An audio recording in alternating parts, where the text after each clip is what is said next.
Good afternoon, everybody. It's Gordon Stone here. I'm one of the presenters of the Northern Beef Business Mentoring Program, the director, or one of the directors of the Agribusiness Development Institute, and we're involved in a whole range of business development programs helping people fundamentally run high-performing, self-managing, profitable businesses, and in particular this one is about the beef industry. One of the really hot topics in the industry at the moment, I know from workshops that I've held recently, is the whole concept of succession. For that reason, we've invited one of our program partners, Brett Collins, who is a partner in MooreStephens, to attend and participate and give us some insights from his perspective. Welcome, Brett. Thanks, Gordon. So here you see a photo of Brett Collins. As you can read from this slide, we've got a quick summary of Brett and the fact that he has a, I guess, national, international, local involvement in taxation, business management and so on. So Brett, is there anything you'd like to add to that to explain to people a bit more about your background and why you're involved today? Thanks, Gordon. I think the main reason for our partnership with ABDI is that we believe in the marketplace or the industry there is significant assistance that can be to help clients work through, I suppose the best way of saying a succession plan due to it always evolving. So from our angle, we're very focused on across Queensland. We are based across Queensland. I have many of my partners in different locations across Queensland, and one of our predominant industry focuses is agribusiness. So that's why we have done this partnership, Gordon, and I look forward to talking through some of these topics today. Great. Thanks very much, Brett. Just to set the scene, and we always do this, we want to, I guess, ensure that everybody understands that we're talking more so about the business side of the enterprise than the production side of the enterprise. So our whole focus is giving people a clear roadmap and thinking about the future. Always thinking about those high-value products in high-value marketplaces. Thinking about how we engage with our customers. Brett will talk about financial fundamentals in a few minutes, which is critical to this process. Fundamentally, this program is also about people and understanding how they think and how they work. We have this concept of creating a self-managing, saleable business long-term, which is always based around systems. It's very important for us to think about business risk, thinking about the legal side of things, and we're going to be talking specifically about succession today because basically it wraps all of that up into a package that if handled well, works well, if handled painfully, is painful. And so ultimately there are a few other things to do with sales and marketing, communication and value adding, which are core elements of a successful business. So as you can see from our slide about the agenda today, I'm going to touch very briefly on proactive rather than reactive approaches to succession. We're going to talk about sustainability, money, complexity and managing and monitoring. So Brett, thoughts on this agenda and why it is that we've structured it that way? The agenda, two of the key topics there in points 1 and 2 is succession and sustainability. These two topics are so interwoven and critical to the current and future value of a farm. So if they are done right, they are considered, they are measured, we actually don't lose value in a farm through either of these processes. We actually maintain it, if not increase it, both in the current state and in future. Thanks, Brett. Well, look, let's move along now. I'm going to give you a quick insight into what we do with this business development program. As the first section suggests, it's information like this to give people some insights and details on key things about the business market, business circumstances, settings, the marketplace and so on. The reason we run our one-day workshops is for many people they need to take time out from their business and do a quick stock take about where they are now, where they need to be and want to be in the future, how to get there, how to set up the change process. And we have a longer term program which we describe to everybody as being the place where the change and transition in their business occurs. And the beauty of this system is this. It keeps us involved long term in a change process. It engages specialists like Brett, facilitators and managers and specialists like ourselves, and most importantly there are a lot of people out there who are actually looking for engagement with like-minded people, and that's what this program is all about, to take people through a change and transition process orderly fashion around the business side rather than the production side of their enterprise. So we have a range of collaborators. It's a professional development program essentially, and in 2016 this whole program is very heavily subsidised by the collaborators. So I guess we're drawing that to your attention from a financial perspective. So I'm going to touch very briefly on this slide, which is to do with the 3 succession processes. I, like many people, have been involved in strategy 3, the hope for the best strategy, which is essentially where people have a very urgent need or a crisis which suggests that things need to be instantly resolved. My experience is that essentially that leads to a win-lose, because people don't have time to take themselves through a structured and orderly process. Things get dropped off, things become painful, they often become emotional, and that's the very thing that we want to avoid. Our approach today is very much about the planned owner exit strategy, which is about what our CEO mentoring program is about, which is setting up the business with a long-term plan in mind, which we always say is set it up as though you were going to sell it, set it up as though you were going to have an investor in it, set it up as though you might want to go away and leave that business for 3 months to run itself. Option 2 is the one where people say, and I've had conversations along this lines the last couple of weeks, we actually want to bring the next generation into the family, or we need to split something off, or we need to get involved somewhere else in the value chain, and we've got, say, a 2-year period to do it. We want to take a structured, orderly, rapid process to get this in place. So both of those are preferred courses of action from our point of view. So Brett, we've talked about this notion of sustainability, and you've got your definition here, which I think is really good. Would you like to elaborate? Yeah, I thought a fair bit about this, Gordon, when we started talking about 2 key components, and as I mentioned earlier, sustainability rolling into succession. So as you can see by the definition there, I'm looking not only at the current and what is sustainable currently, but I'm also looking at what future generations really require to meet their own needs.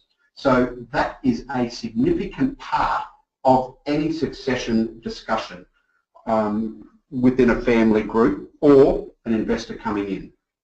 So ultimately we want to see people's needs met.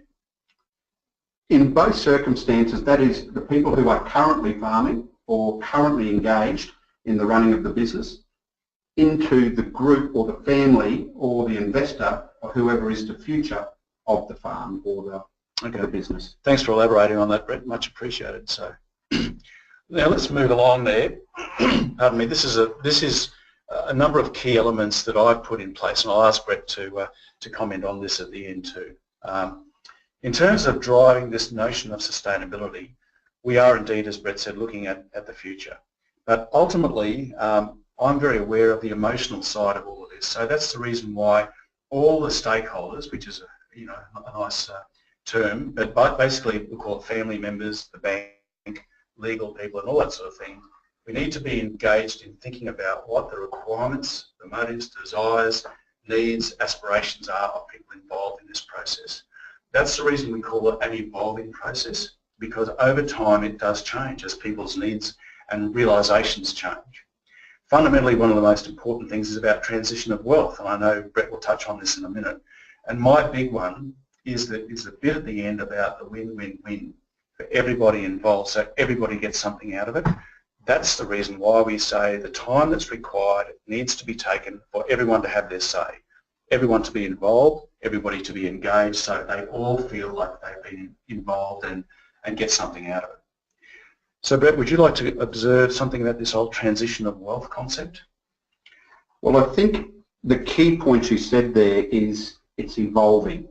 I think the reality being that there is the rare circumstance that any type of change in your sustainable operation of your farm due to ill health or a financial reason, that is quite rare. So if we can work consistently along a process of evolving into a succession plan that, as we mentioned before, is actually harmonious, it still allows for growth to occur, there's contribution, as Gordon's put in here in his points, that is what's going to be the healthiest, both financially as well as for the family as a group. Yeah, And one of the things we see often is a family breakdown, or irretrievable emotional circumstances occur. Fundamentally, that's the very thing to be avoided if at all possible. Everyone needs to be aware of what the actual vision is, and that's something we'll talk a little bit further about. Okay, let's move along. So Brett, you're very strong, as am I, about the whole notion of planning, having a clear picture of where things are going. We've talked about operational financial plans and so on. Could you elaborate on this point, please? The main concern here is why I've identified these as two specific areas of importance around sustainability is that too often a business plan is concealed in the mind, and that's where it stays. So there isn't actually, it's not discussed, or it's discussed in a, as I say, around a pen or a yard when they're working and it's lost to the timing, or it actually is difficult for that person or that person who's currently running that farm or operating that farm to put it into detail. Yeah. And I guess one of the things we always talk about is for people who are very much doers in the business and want to get things done, they often say, look, I'll get around to writing something down in the future. I had a conversation about this just last week about articulating the vision, actually writing it down, writing the plan down so that when others look at it, they say, I didn't think you meant that, but the words say this.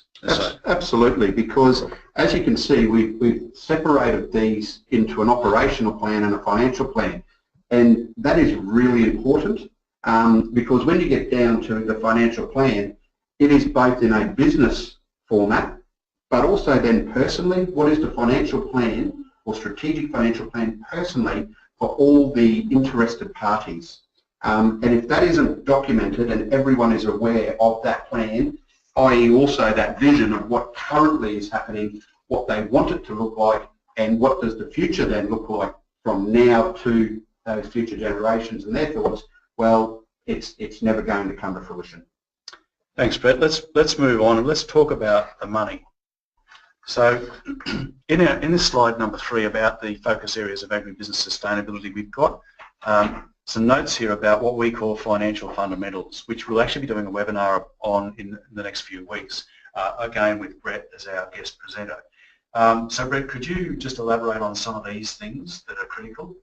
Yeah, and this financial fundamentals, we have actually put them into a form of half a dozen points, but of course they do vary and do incorporate significant involvement and application from an advisor.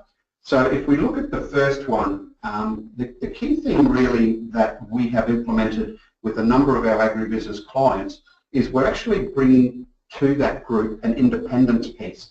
Board advisory is probably a little bit more of a corporate word than it needs to be in a family group, but a family group is a board effectively. And what we're trying to do here is bring an independent outlook. What that can be is both from a financial point of view, where we're looking at what is happening financially, from a tax point of view, cash flow forecasting, budgeting, key performance indicators, right through to structuring, estate and succession. And the key point that drives all of this that we're about to discuss is timeliness of information. So that the old days when an accountant did simply a set of financial statements and a tax return, and you got that call a week or two before it had to be lodged in May the following year, where it's effectively a couple of years behind, those days are gone. It can need them now in a timely and efficient manner. The second piece there, taxation planning, well, what we're trying to do here is actually protect so as not to erode capital value. So that's in looking at income tax, capital gains tax, stamp duties, and tax structuring to ensure that we have the right structure now, as well as the right structure for the future when we go into a succession plan position. There's a point here about beef business benchmarking. The key thing about benchmarking is to not take it fundamentally in the numbers themselves, but it's actually the process of better understanding your business to identify areas to improve. So you might actually look like you are in a worse position in comparison to other beef businesses, but you might actually be doing it right, or it's effective for your business. So beef benchmarking is not so much about the numbers, it's actually about understanding those numbers and your business. Following on further there, we've got strategic business development, including international. What we're able to do now is, with a firm like MooreStephens, we're actually able to assist you internationally if you are doing this old adage of actually farm to plate, and you do have these international relationships. We actually have that ability to help you with those. Financial strategic development, that's just improving performance both financially and operationally. Developing a sustainable future, that is succession investor. That is something we are going and have discussed a little bit at the moment, but we are going to discuss further in this presentation. And also understand that we do have experts both understanding what is innovation and R&D and what we can do to assist you and help you grow your beef business. Thanks, Brett. Let's move along and talk about the concept of value, because certainly from my point of view in the work that we've done to date, it's all about trying to maximise the value that everybody gets out of a business going forward into the future. So effectively, it's about the opportunity for people to look at what's most important to them. So that's a value proposition there. It's also about the financial attributes, because once again, if you think about those scenarios that we had about setting up a business for sale, thinking about an orderly transition process over time, that's where some of these critical elements come in. So Brett, anything you'd like to add to this about these concepts on the slide here? Yes, well, I think the key point is here that all agribusinesses don't need more debt, they actually need capital. What does that mean? Well, the increased capital needs are because there is further land requirements, there's plant and equipment requirements, there's ongoing herd number changes, there's staffing requirements. Also, there is now increased risk and complexity in the industry, such as environmental, the tax office, government, both federal and state. There is development policies all the time coming into play. And there's also the increased globalisation. So if you don't actually, so all federal governments, really all they want to talk about at the moment, they are about protein, and that's important from a beef point of view or the agribusiness point of view. So you need to have plans and the vision in place to ensure you incorporate this requirement that we need capital, not necessarily always debt. Okay, thanks Brett. We'll just move along because I'm conscious of time. So one thing that we're very aware of is that there are things that can trip us up when it comes to thinking about the whole succession issue, whether it be those proactive or reactive sides of things. And it's all about age, it's about the type of people, and I think, Brett, there's an important point in here about descendants having a capital availability and also their willingness. And so there's upsides and downsides to that, because I noticed through some of our work that there are actually young professional people who do want to come back into their businesses or into family businesses, as long as they're able to bring their professional way of doing things to it. Hence things like the advisory board that you spoke about, professional development like we've mentioned. So those are kind of bigger picture issues. So can we talk a little bit about the capital side of it, or the complexity of things? Well, within a succession plan, it's not just necessarily now going to the bank to get further funding. One of the key statistics at the moment is that approximately of the 134,000 farm businesses in Australia, 99% are family owned and operated still.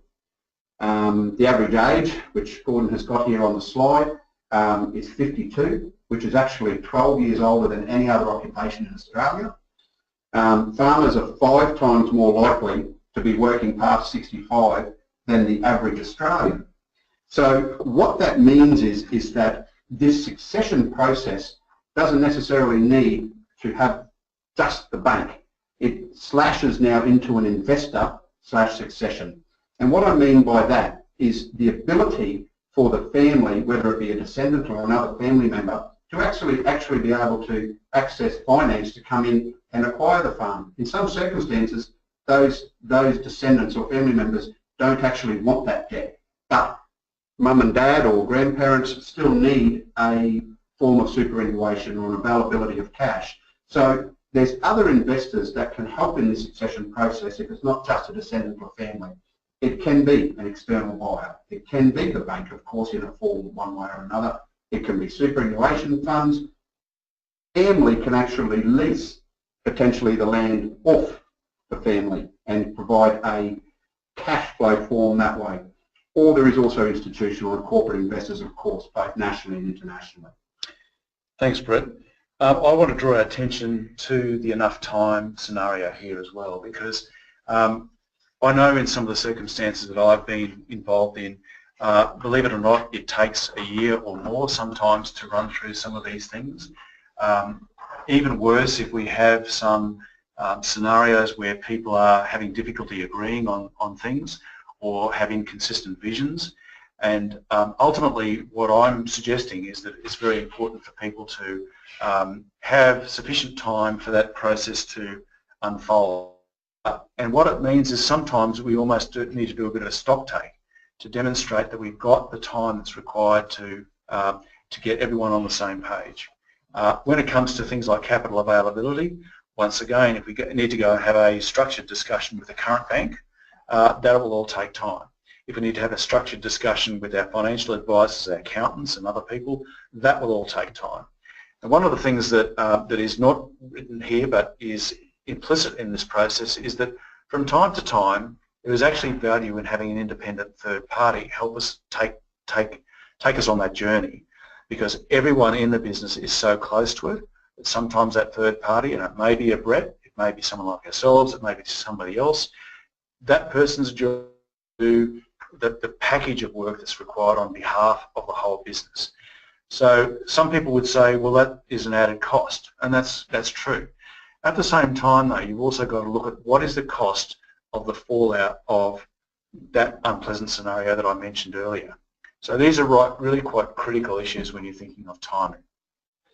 So anything to add to that, Brett, before I move on? Yeah, just in short, I think a successful and planned succession or sustainability plan can achieve multiple goals. I think the key things are it can continue the growth of the business.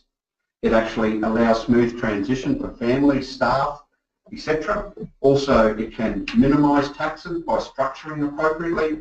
And I suppose the key point is it can facilitate that retirement piece for the current family members that are looking to retire. And I guess do that in a very orderly, structured, happy fashion. It removes that conflict, confusion and uncertainty that seems to be there if it isn't a planned and structured approach. Okay, thanks, Brett. That's led us into this notion of the potentially the added complexity that we've talked about today in the current work environment. So we've already covered, I guess, some of these issues about getting the level of advice that we've got on this slide here. We've talked about the notion of time. What about these due diligence issues, Brett? Because that would be something that you're forever covering off. Here we are. Well, obviously most people will be aware that these environmental due diligence pieces are significantly more than they used to be. The governments, both federal and state, are imposing greater legislation around this. The due diligence process around lenders with the banks, again, anybody who recently has gone to a lender to look for a short-term financing piece or a long-term financing piece, such as acquisition of land or development of herd, or a major acquisition of plant and equipment, do understand that that is not a straightforward process. What the banks are looking for is timely information. It's current and timely, it's effectively correct, and it can be provided to them in a short period of time. That's the key thing at the moment. This due diligence process is no longer you can walk into a bank and have a handshake. You actually need to be very organised in doing that process. And Brett, would I be right in saying, based on my experience, that the banks are very keen on things like this clear vision, a clear picture of where things are moving to because they're becoming increasingly risk averse. They need that level of clarity, and they're far happier if that clarity exists. The starting point they like to be clear on is that both operationally and financially there is actually a plan in place. That's the first and foremost. And to actually understand that business plan, they need to be able to see financial numbers, they need to understand legally, they need to know your structures.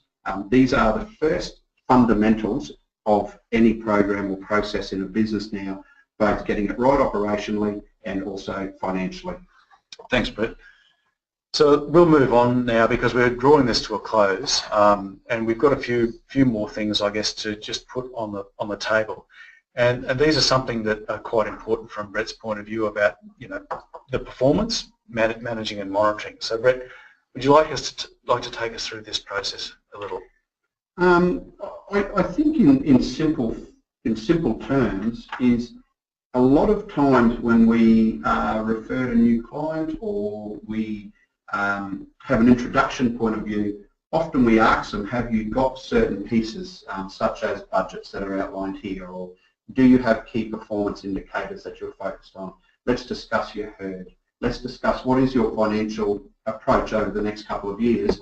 And a lot of clients have a good base understanding of their thought processes, but it's not documented.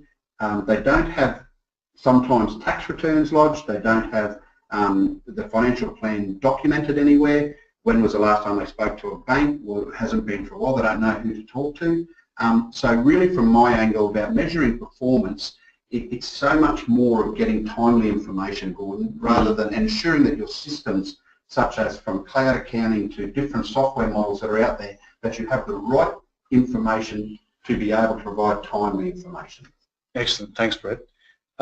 So we're moving on now. The reason I put the CEO mentoring program in here is quite simple, because its objective really, if you think back to those 12 pillars which are earlier in the system, is we've always said many business people, not only in the beef industry or elsewhere in the agribusiness sector, but in all sectors, are very good technically at the area that they're skilled at. And so for many of them, that side is the bit that's less daunting and frustrating than the bigger picture issues that Brett has talked about, which is thinking about the money flow, thinking about the long term, getting together, making sure the decision makers are on the same page. And so ultimately, that's what this CEO mentoring program is about, and I've been very interested in the last couple of weeks to speak with a number of people who are saying, look, we actually do want to get ourselves organised and structured, get everybody on the same page, think about how we might change the business over the next few years. If we're bringing the next generation in, we understand that they might have a different view from the current generation. How can we align their thinking with our thinking so we make sure that everything is relatively harmonious? That keeps all the family dynamics clear. So these are many of the things that we're involved in with that CEO mentoring program. So Brett, you know something about how the CEO mentoring program is focused. Do you have any observations on how you think that could help the succession process? Yeah, I think the main benefit is, again, trying to learn the things that you need to know. Often a family business will have an accountant who does a set of financial statements and a tax return, and may have an idle chat a couple of times a year. They also may have a lawyer that they go to for certain matters that are at hand, but to actually have a program in place where you have not only your operations working effectively, that you've got your financial position actually geared appropriately and your business is profitable, leading into then a program that takes you on a sales piece, staffing piece, effective branding piece, those types of things. That's, Gordon, what I see the benefit of the CEO mentoring program. It provides you with a holistic approach of becoming a better manager of your business. I think probably the other thing that's important in all of this too, Brett, is that people feel much more comfortable when they've got that strategy organised, and they feel a sense of relief that there's a clear pathway on where they're going to in the future. And I think if they're wanting to do something that's a little bit novel or a bit outside the square, thinking that there are people like yourself, like myself, other specialists who are in this program, and in particular some of the other participants who are going, look, we're in this boat with you. You're not alone. There's all these opportunities for us to kind of help each other, which is, I think in agriculture these days, or even the agri-food sector, people tend to feel a bit alone because the old days where we would get together seem to be diminishing somewhat. So that's essentially what a lot of these things are about, is help people think about the long term, think about how they're going to go through what we call the steps to change, from where you are now to where you want to be. And fundamentally in this succession scenario, for us it's about that option 1 or option 2, which is taking a proactive approach to succession, which may simply be to hand the property across or the business across to another generation. It may well be to think about, well, how do I get an investor into my business? How do I get the bank to take a greater stake? Because then they feel comfortable with the process. Or how do I maybe do something novel like lease more country as opposed to buy it, lease more gear as opposed to buy it, all those sorts of things. So Brett, before we wind this up, any other comments on this whole notion of succession that we've missed? No, I think we've covered it quite well, Gordon. I think the one thing I'd like to mention to finish off here is that in recent presentations, the key thing I have noted that after the presentation, we had I suppose a position where people could ask questions. There was numerous questions. After we finished the question time, the attendees were all eager to walk up and discuss, and they were surprised about what actually this program can do for them. And that is, I think, the most positive thing. It's actually making the call to yourself, Gordon, or to myself, or to one of us, and saying, hey, we'd really like to come and just sit down, have a coffee, and have a chat about this. That's the key part to this I'd like to take away from it for everybody. Excellent, thanks Brett. And look, I've now moved to the last slide in the presentation so that people can actually see who we are. So that's obviously myself, I'm Gordon. Brett is here with us. Mark is one of our other presenters, Mark McNamee, who's been involved in a range of these succession and other business development and sales and marketing and engagement with the customer processes. So as Brett said, we're more than welcome to sit and have a coffee with anyone or take a phone call. So Brett, I think we'll wind it up now. Any last words before we wrap it up? No, thanks for the time, Gordon, and I hope everybody found it beneficial. Okay. I've noticed the time, everybody, that we're a little bit over our half-hour time slot. So for that reason, I'm thinking that succession is often an intensely personal issue. We're more than happy for you to pose any questions to us, maybe outside this scenario of this webinar. Call us, send us an email, or whatever suits you best. Thank you all.